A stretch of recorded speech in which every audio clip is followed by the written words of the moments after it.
विज्ञापन की दुनिया से एक युग का अंत हो गया है। भारतीय विज्ञापन जगत को एक नई सोच, नई आवाज और पहचान देने वाले महान एड गुरु पीयूष पांडे का 70 साल की उम्र में निधन हो गया। उन्हें गंभीर संक्रमण यानी कि इन्फेक्शन के कारण मुंबई में अंतिम सांस ली। पद्मश्री से सम्मानित पीयूष पांडे सिर्फ विज्ञापन नहीं बनाते थे, बल्कि वो भारतीय संस्कृति और आम आदमी की भावनाओं को अपनी कहानियों में पिरोते थे। तो आइए जानते हैं कि कौन थे ये जादूगर और क्या है उनकी विरासत। पीयूष पांडे का नाम और उनकी कंपनी ओगिलवी इंडिया एक दूसरे से इतनी गहराई से जुड़ी है कि उन्हें चाहकर भी अलग नहीं किया जा सकता। उन्होंने 40 साल से भी ज्यादा समय तक ओगिलवी इंडिया को एक नई पहचान दी और उसे दुनिया की सबसे ज्यादा अवार्ड जिताने वाली कंपनियों में से एक बना दिया। पीयूष पांडे और विज्ञापन कंपनी ओगिलवी इंडिया का रिश्ता 4 दशकों यानी कि 40 साल से भी ज्यादा पुराना है। उन्होंने ओगिलवी को सिर्फ एक विज्ञापन एजेंसी नहीं बनाया, बल्कि इसे एक ऐसी कंपनी के रूप में पहचान दिलाई जो भारतीय भावनाओं को सबसे अच्छे से समझती है। उनकी सोच और काम की वजह से ओगिलवी इंडिया ने देश ही नहीं बल्कि दुनिया भर में सबसे ज्यादा अवार्ड जीते। पीयूष पांडे के जीवन सफर की बात की जाए तो वो बहुत ही दिलचस्प रहा है। उनका जन्म 1955 में जयपुर, राजस्थान में हुआ था।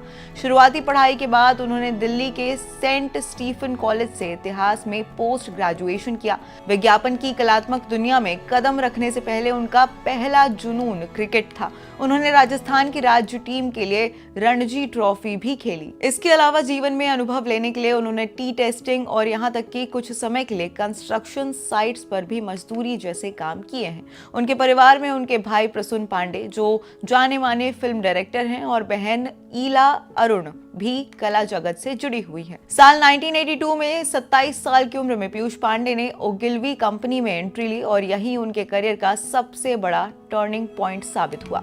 विज्ञापन जगत में आने से पहले वो अपने भाई प्रसून के साथ मिलकर रोजमर्रा के उत्पादों के लिए रेडियो जिंगल्स को अपनी आवाज भी देते थे, जिसने उन्हें भारतीय जुबान और आवाज की पहचान दी। तो वहीं 1994 में उन्हें ओगिलवी के बोर्ड में भी शामिल कर लिया गया। 1980 के दशक में भारतीय विज्ञापनों की दुनिया में अंग्रेजी भाषा का दबदबा था।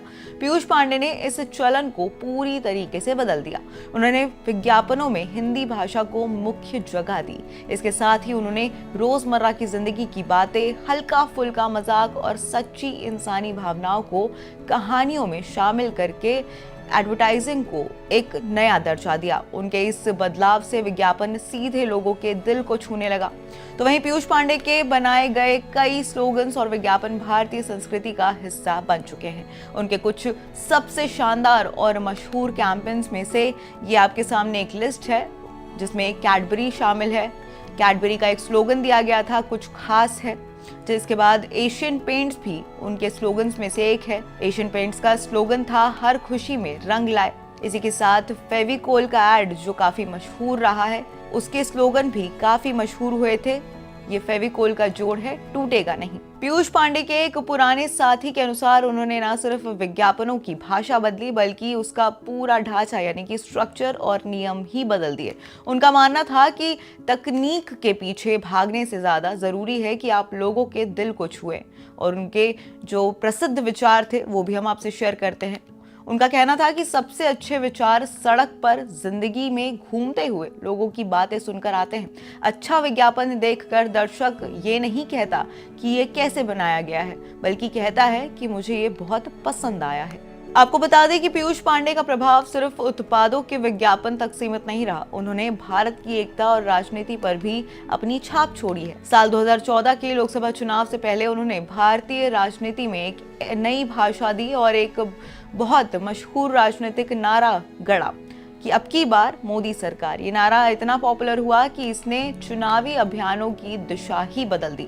उन्होंने ये साबित किया कि विज्ञापन सिर्फ उत्पादों को नहीं बल्कि विचारों को भी जन जन तक पहुंचाया जा सकता है। पीयूष पांडे ने मिले सुर मेरा तुम्हारा जैसे कैंपेन में भी अहम भूमिका निभाई, जो भारत की एकता और विविधता को दर्शाता है। ये गीत उनके दिल के बेहद करीब था और देश को एक सूत्र में बांधा गया था। उन्हें साल 2016 में भारत सरकार द्वारा पद्मश्री से सम्मानित किया गया था। तो वहीं साल 2018 में उन्हें और उनके भाई प्रसून पांडे को विज्ञापन जगत का सबसे बड़ा सम्मान कांस लायंस फेस्टिवल में Lion of Saint Mark award मिला। वे दोनों ये सम्मान पाने वाले पहले एशियाई थे। तो वहीं साल 2023 में उन्होंने ओगिलवे इंडिया के मुख्य पद से इस्तीफा दे दिया था और सलाहकार की भूमिका निभा रहे थे। पीयूष पांडे चले गए हैं, लेकिन उनके बयान, विज्ञापन, उनकी सिखाई हुई बातें और उनकी सोच भारतीय विज्ञापन की दुनिया में हमेशा जिंदा रहेगी। उनका अंतिम संस्कार उनकी कर्मभूमि मुंबई में ही किया जाएगा। वहीं पीयूष पांडे भले ही अब हमारे साथ नहीं है, लेकिन उनकी रचनात्मक सोच की छाप हमेशा भारतीय विज्ञापन की दुनिया में बनी रहेगी। उन्होंने ये साबित किया है कि सबसे बड़ी ताकत विदेशी भाषा या बड़े बड़े शब्द नहीं होते हैं, बल्कि हमारी अपनी हिंदी भाषा, हमारे रोजमर्रा के साहसों और सच्ची कहानियों को कहने में होती है। उनके बनाए हर विज्ञापन और उनकी दी हुई हर सीख के जरिए उनकी विरासत आने वाली पीढ़ियों को हमेशा आगे बढ़ने के लिए प्रेरित करेगी। भारत की कहानी को दुनिया तक पहुंचाने वाले इस महान एड गुरु को देश उनकी अनमोल सोच के लिए हमेशा याद रखेगा।